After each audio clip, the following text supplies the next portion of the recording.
Hi అండి, welcome back to our channel. ఈరోజు ఈ వీడియోలో పర్ఫెక్ట్గా డ్రెస్ని ఏ విధంగా స్టిచ్చింగ్ చేసుకోవాలనేది చూద్దాము. దీని యొక్క కటింగ్ ఆల్రెడీ మన ఛానల్లో అప్లోడ్ చేశాను. ఎవరికైతే ఇంట్రెస్ట్ ఉందో దాన్ని కూడా వెళ్ళి ఒకసారి చెక్ చేసేయండి. సో ఇదైతే లైనింగ్ క్లాత్ అనమాట. కింద వైపున ఫోల్డ్ చేసి ఫస్ట్ ఒక స్టిచ్ వేసేస్తున్నాను.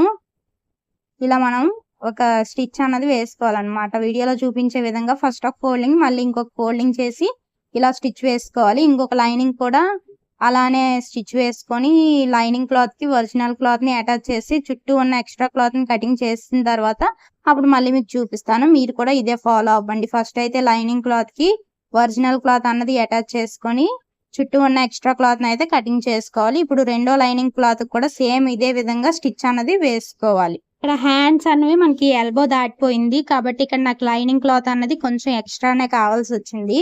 అందుకోసమని ఇక్కడ రెండు లైనింగ్ క్లాత్లు అయితే జాయిన్ చేస్తున్నాను. జాయిన్ చేసి అప్పుడు హ్యాండ్స్ అయితే కట్ చేస్తున్నాను. ఇలా కూర ఉన్న పీసులు రెండు కూడా ఇలా పెట్టుకొని ఫస్ట్ జాయింట్ అయితే చేసేస్తున్నాను. ఇలా జాయిన్ చేసిన తర్వాత ఇక్కడ లైనింగ్ క్లాత్ ని డబుల్ ఫోల్డింగ్ చేశాను. డబుల్ ఫోల్డింగ్ చేసి కింద వైపున హెచ్చు తగ్గులు లేకుండా స్ట్రైట్ గా ఒక లైన్ అనేది డ్రా చేశాను. సేమ్ మనకి ఫోల్డింగ్ అనేది మన వైపుగా, ఓపెనింగ్స్ అనేది మనకి ఆపోజిట్ సైడ్ లో ఉన్నట్లుగా చూసుకోవాలి. ఇలా చేసిన తర్వాత హ్యాండ్ యొక్క హైట్ ఎంత ఉందో చెక్ చేసుకోవాలి. ఇక్కడ నాకు 15.5 ఇంచీలు అయితే వచ్చింది. సో 15.5 ఇంచీలకు కానీ నేను ఖర్చుతో కలిపి 16.5 ఇంచీలు అయితే మార్క్ చేశాను. ఇలా మార్క్ చేసిన తర్వాత ఇప్పుడు ఆర్మ్ లూజ్ ఎంత ఉందో చెక్ చేసుకోవాలి. ఇక్కడ నాకు చూడండి ఇలా పక్క నుండి స్టిచ్ పక్క నుండి చెక్ చేసుకోవాలి. ఇక్కడ 9 ఇంచీలు అయితే వచ్చింది. సో 9 ఇంచీలు వచ్చేటప్పుడు మనం హ్యాండ్ డౌన్ అనేది 3.5 ఇంచీలు అయితే తీసుకోవాలి. సో ఈ చివరన ఆ చివరన 3.5 ఇంచీలకి అయితే మార్క్ చేశాను. ఇలా మార్క్ చేసిన తర్వాత మళ్ళీ స్కేల్తో ఒక స్ట్రైట్ లైన్ అన్నది డ్రా చేసుకోవాలి. ఇప్పుడు పై లైన్ నుండి కింద లైన్కి 9 ఇంచీలు ఎక్కడైతే వస్తుందో అక్కడ ఒక మార్కింగ్ అన్నది చేసుకోవాలి. ఇలా మార్క్ చేసిన తర్వాత మనకి కింద వైపు చివరన హ్యాండ్ లూజ్ ఎంత ఉందో ఒకసారి చెక్ చేసుకోవాలి. ఇక్కడ నాకు 5.5 ఇంచీలు అయితే వచ్చింది కాబట్టి కింద వైపున 5.5 ఇంచీలకి అయితే మార్క్ చేశాను. ఇలా 5.5 ఇంచీలకు మార్క్ చేసిన తర్వాత స్కేల్తో ఇలా పైన మార్క్ చేసాం కదా, ఆ మార్కింగ్కి కింద మార్కింగ్కి కలిపి స్ట్రైట్ గా లైన్ అన్నది డ్రా చేశాను. ఇప్పుడు చూడండి సెకండ్ లైన్ మీద టేప్ ని పెట్టి హాఫ్ గా ఫోల్డ్ చేసి ఒక మార్కింగ్ చేశాను. ఈ మార్కింగ్ ని పైకి వచ్చేటట్లుగా స్కేల్ తో స్ట్రైట్ గా లైన్ అయితే డ్రా చేశాను.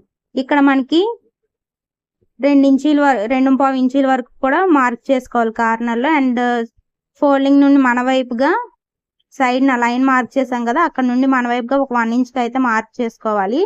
ఇక్కడ ఇంటూ సింబల్ లో వచ్చింది కదా, ఇక్కడ ఒక 1/2 ఇంచ్ కి అయితే మార్క్ చేశాను. మార్క్ చేసి ఈ కర్వ్ స్కేల్ యూజ్ చేసి హ్యాండ్ షేప్ అన్నది డ్రా చేస్తాను అనమాట. సో ఇప్పుడు ఎలా అయితే మార్కింగ్ చేశానో ఆ మార్కింగ్ మీదుగా హ్యాండ్ ని కటింగ్ చేసుకోవాలి.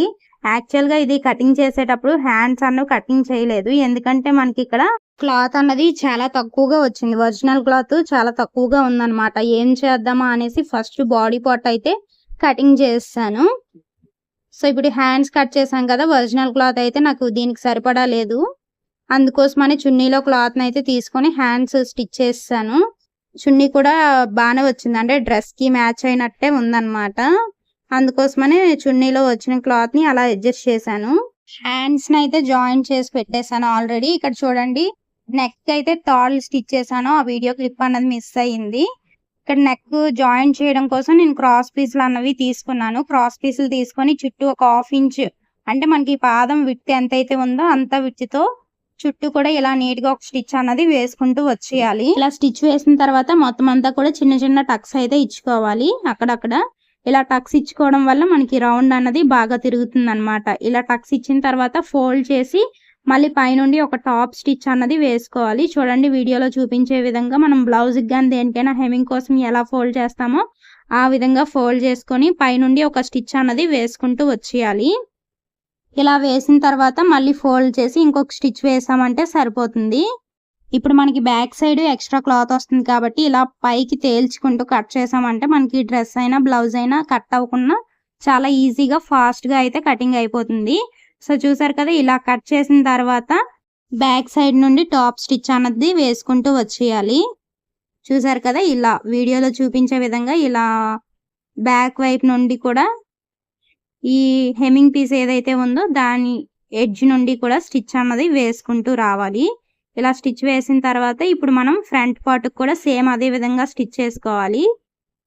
బట్ ఏంటంటే ఇక్కడ మనం మొత్తం అంతా కూడా రివర్స్ తిప్పి ఒరిజినల్ క్లాత్ మీద స్టిచ్ వచ్చినట్టు పెట్టాం కదా, అది స్టిచ్ వేయకూడదు అనమాట. అంటే హెమ్మింగ్ పట్టీ లాంటిది ఉంది కదా, దాన్ని క్లోజ్ చేసి స్టిచ్ చేయకుండా ఓపెన్లో ఉంచాలి. ఉంచిన తర్వాత చూడండి, నేను 2 కూడా ఇలా పెట్టాను.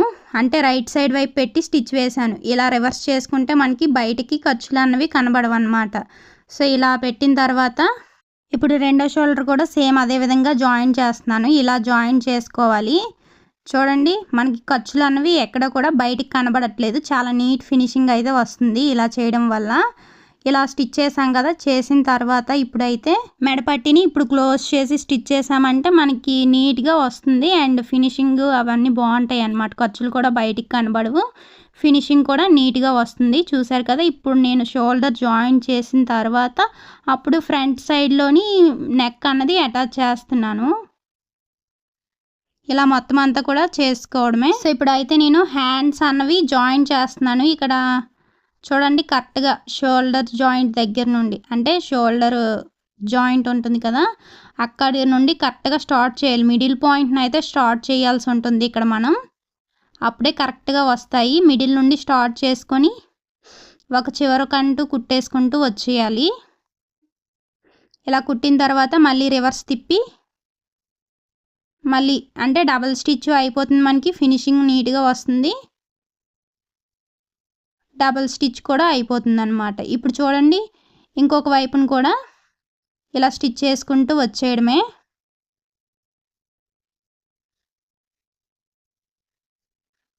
ఇలా మొత్తం అంతా కూడా స్టిచ్ వేసుకుంటూ వచ్చేయాలి. మళ్ళీ రివర్స్ తిప్పి ఇంకొకసారి స్టిచ్ వేసుకున్నామంటే సరిపోతుంది. కొంచెం రఫ్ చేసుకోవాలి చివరిలో. ఇప్పుడు నేను రివర్స్ తిప్పి మళ్ళీ ఇంకొకసారి స్టిచ్ వేసానంటే మొత్తం మీద హ్యాండ్కి డబుల్ స్టిచ్ వేసినట్లు అయిపోతుంది. చూసారు కదా, ఇలా మనం హ్యాండ్ని ఎక్కడ కూడా టైట్గా లాక్కూడదు. ఇప్పుడు రెండో హ్యాండ్ని కూడా అదే విధంగా స్టిచ్ చేసుకోవాలి. స్టిచ్ చేసిన తర్వాత ఇక్కడ నేను సైడ్ జాయింట్ అయితే చేస్తున్నాను. సో సైడ్ జాయింట్ చేయడం కోసం కిందన హ్యాండ్ లూజ్ ఎంతో ఒకసారి చెక్ చేసుకుందాం. ఇక్కడ నాకు 5.5 ఇంచీలు. సో 5.5 ఇంచీల దగ్గర కరెక్ట్గా ఇలా పెట్టేస్తున్నాను అనమాట. పెట్టేసి కొంచెం రఫ్ చేసుకొని స్టిచ్ అనేది చేసేస్తాను. ఇంకా మనకి సైడ్న ఖర్చుల కోసం అయితే 2 ఇంచీలు పెట్టుకున్నాం కదా, ఆ ఖర్చులు 2 ఇంచీలు ఉంచుకుంటే సరిపోతుంది. మనం ఇంకా వేరేగా ఏం మెజర్ చేయని అవసరం లేదు. ఈ సైడ్న జాయింట్ వైపున 2 ఇంచీలు ఎక్కడైతే వస్తుందో కరెక్ట్గా అక్కడికి ఒక మార్కింగ్ చేసుకొని స్టిచ్ చేసుకున్నామంటే సరిపోతుంది. సో చూడండి, ఇక్కడ నేను టేప్ పెట్టుకొని 2 ఇంచీలు ఎక్కడైతే వస్తుందో అక్కడికి స్టిచ్ అనేది వేసాను. అండ్ నేను ఇక్కడ కటింగ్లో మీరు చూసుంటే అర్థమైపోయి ఉంటుంది. 9 ఇంచీలకి ఒక టక్ అంటే ఒక లైను, అండ్ 15 ఇంచీల దగ్గర ఒక లైను ఇలా పెట్టుకున్నాం కదా. ఇవి మనకి ఇప్పుడు యూజ్ అవుతాయి బాగా. సో మనం ఇక్కడ ఒక టక్ పెట్టుకున్నాం కదా, ఇక్కడ వరకు కూడా 2 ఇంచీల వరకే ఖర్చుకి స్టిచ్ చేసుకుంటూ రావాలి. బట్ ఈ కిందకు వచ్చేసరికి సైడ్ కట్స్ ఉంటాయి కదా, అక్కడ 1 ఇంచ్ మాత్రమే పెట్టుకుంటాం ఖర్చు. అక్కడ 1 ఇంచ్ దగ్గర ఒక మార్కింగ్ చేసుకొని 1 ఇంచుకి వచ్చేటట్లుగా స్టిచ్ అన్నది వేసుకోవాలి. ఇక్కడికి వచ్చేసరికి రఫ్ చేసుకొని తీసేయాలన్నమాట. సైడ్ కంటే కుట్టేయకూడదు, ఎందుకంటే మనకి కిందన ఇవి వస్తాయి కదా, కట్స్ వస్తాయి, బాక్స్ లాగా స్టిచ్ చేసుకోవాల్సి ఉంటుంది. సో అందుకోసమని మనం ఎక్కువగా స్టిచ్ చేయకూడదు, ఇక్కడ అక్కడతో నాపియాలి అలాగా. సో ఇలా స్టిచ్ చేసిన తర్వాత ఆ పక్కనే ఇప్పుడు ఫస్ట్ ఎక్కడైతే స్టిచ్ వేసామో ఆ స్టిచ్ పక్కనే ఇంకొక 1/2 ఇంచ్ గ్యాప్తో ఇంకొక స్టిచ్ అన్నది వేసుకోవాలి. 2 స్టిచ్లు అయితే వేయడమైంది కదా, ఇంకొక స్టిచ్. ఇలా మొత్తం మీద 3 కుట్లు కనుక వేసుకున్నామంటే సరిపోతుంది. ఇలా ఒక స్టిచ్ వేసేసుకోవడమే. సో ఇలా వేసిన తర్వాత ఇప్పుడు రెండో వైపును కూడా మీరు అదే విధంగా జాయింట్ చేసుకోవాల్సి ఉంటుంది. నేనైతే ఇక్కడ ఒకవైపే చూపించాను, ఎందుకంటే రెండో వైపును కూడా సేమ్ ఇదే విధంగా మనం సైడ్ జాయింట్ అయితే చేసుకోవాల్సి ఉంటుంది. సో 2 వైపులో జాయింట్ చేసాం కదా, జాయింట్ చేసిన తర్వాత ఇప్పుడు మనకి సైడ్న కట్స్ అనేవి స్టిచ్ చేయవలసి ఉంటుంది. కట్స్ స్టిచ్ చేయడం కోసం డ్రెస్ని అయితే రివర్స్ తిప్పుకోవాలి. ఇలా రివర్స్ చేసుకుంటేనే మనకి కట్స్ అనేవి చాలా బాగా వస్తాయి. సో చూడండి, ఫస్ట్ అయితే ఇక్కడ కొంచెం రఫ్ చేసుకొని ఇలా ఫోల్డ్ చేసుకోవాలన్నమాట. వీడియోలో చూపించినట్లుగా మనం 1 ఇంచ్ ఉంచాం కదా సైడ్న, 1 ఇంచ్కి వచ్చేటట్లుగా ఫోల్డ్ అయితే చేసుకోవాల్సి ఉంటుంది. ఇలా ఫోల్డ్ చేసుకొని కరెక్ట్గా ఈ ఎడ్జ్ నుండి కూడా స్టిచ్ వేసుకుంటూ వచ్చేయడమే. సో చూసారు కదా, ఇలా ఎడ్జ్ నుండి స్టిచ్ వేసుకుంటూ వచ్చేసి మళ్ళీ రివర్స్ తిప్పి ఇప్పుడు ఎక్కడైతే స్టిచ్ వేసామో ఆ కార్నర్లో మళ్ళీ రివర్స్లో చూడండి, ఇప్పుడు నేను చూపిస్తాను మీకు. ఇలా రివర్స్ తిప్పి ఇటు సైడ్ నుండి కూడా ఒక స్టిచ్ వేసుకోవాలి. మీకు ఏదైనా ఒక ఓల్డ్ డ్రెస్ చూస్తే ఐడియా వచ్చేస్తుంది, మీరు మరీ కొత్త వారైతే, లేదంటే మీకు ఐడియా ఉంటుంది. సో ఈ చివరి నుండి కూడా ఒక స్టిచ్ అన్నది వేసుకుంటూ వచ్చేసి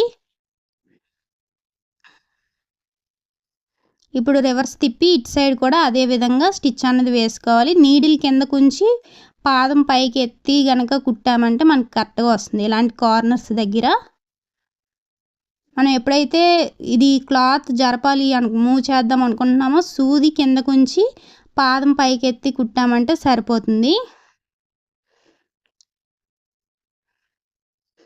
సేమ్ ఇటు సైడ్ కూడా అంతే, ఇదే విధంగా స్టిచ్ చేయాల్సి ఉంటుంది. సో కింద వరకు కూడా ఇలా స్టిచ్ చేసుకుంటూ వచ్చేయడమే. ఇలా మొత్తం అంతా స్టిచ్ చేసిన తర్వాత మళ్ళీ రివర్స్ తిప్పి ఆ ఎడ్జ్ నుండి కూడా ఒక స్టిచ్ అన్నది వేసుకుంటూ వచ్చేయాలి. ఇప్పుడు ఒక వైపున ఏ విధంగా అయితే స్టిచ్ చేసామో రెండో సైడ్ని కూడా సేమ్ అదే విధంగా స్టిచ్ చేసుకోవాలి. ఇదంతా కూడా ఒక సైడ్ అనమాట. సేమ్ ఇంకొక వైపు కూడా మీరు అదే విధంగా స్టిచ్చింగ్ చేసుకోండి. సైడ్న కట్స్ స్టిచ్ చేసిన తర్వాత ఇప్పుడు మనం కింద వైపును కూడా ఇలా ఫోల్డ్ చేసి స్టిచ్చింగ్ అన్నది చేసుకోవాలి. చూడండి, ఇది కూడా ఒక 1 ఇంచ్కి మనం మార్క్ చేసాం కాబట్టి ఈ 1 ఇంచ్ వరకు కూడా ఇలా వీడియోలో చూపించే విధంగా స్టిచ్ అన్నది చేసుకుంటూ వచ్చేయాలి. స్టిచ్ అనేది ఎప్పుడు కూడా కరెక్ట్గా ఎడ్జ్ నుండి వస్తేనే మనకి నీట్గా ఫినిషింగ్ వస్తుంది. ఇలా కరెక్ట్గా ఎడ్జ్ నుండి వేసుకుంటూ రావాలి. అండ్ రెండో వైపును కూడా అంటే కింద వైపును కూడా మనం స్టిచ్ వేసుకోవాల్సి ఉంటుంది. ఫస్ట్ అయితే ఇది మొత్తం అంతా కూడా ఇలా స్టిచ్ వేసుకోవడమే. ఇక్కడ ఏమైనా మీకు లూజ్గా కనుక వచ్చినట్లయితే చిన్నది అటు ఇటు అయితే నేను చూసారా ఇలా లోపలికి ఫోల్డ్ చేసేస్తున్నాను. ఇలా చేయడం వల్ల మనకి బయటకు అయితే కనిపించదు కాబట్టి నీట్గా ఉంటుంది చూడడానికి. అండ్ ఇక్కడ ఇంకొక వైపున కింద వైపును కూడా స్టిచ్ చేసుకుంటూ వచ్చేస్తున్నాను. ఇలా మొత్తం అంతా కూడా స్టిచ్ చేసుకొని వచ్చేయడమే. సో నేను ఇది ఒకవైపే చూపించాను, ఇంకొక వైపు అయితే చూపించలేదు, ఎందుకంటే సేమ్ ఇదే విధంగా స్టిచ్ చేయాల్సి ఉంటుంది. మొత్తానికి చూడండి, రెండు వైపులా స్టిచ్ చేసిన తర్వాత డ్రెస్ యొక్క ఫినిషింగ్ ఎలా ఉందో. ఇది ఫ్రెండ్స్ ఈరోజు వీడియో నచ్చితే ఒక లైక్ చేయండి. అలాగే మరిన్ని ఇలాంటి వీడియోస్ కోసం మన ఛానల్ని సబ్స్క్రైబ్ చేసుకోవడం అయితే అస్సలు మర్చిపోకండి. Thank you for watching.